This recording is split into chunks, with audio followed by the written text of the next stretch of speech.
we want to take a look at tabs today. So here's my first period class. Here are all my students. Now, I want to put in everyone that's in my second period and third period and so forth. So I'll come down here to tabs. Now this says sheet 1. I'm going to rename this. So I'm going to right click on it and I want to click rename, and I'm simply going to call it first period.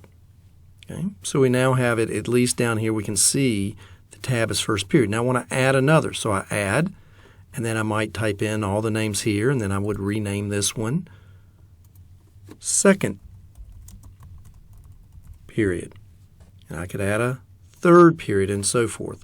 The other thing that I might want to do to help myself see it a little bit better is I could come here to first period, click, and then right click, and let's give the tab a little color. Let's give it blue.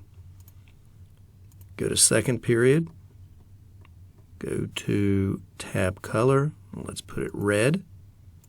And now when I'm looking at my spreadsheet, I can see first period, second period, and so forth much easier because they're all highlighted in a nice color that makes it stand out. That's how we can add tabs. You can also come in here if you want and you want to hide it because you get too many tabs. I can click and simply hide the tab, and now you don't see it. There's something on tabs for you.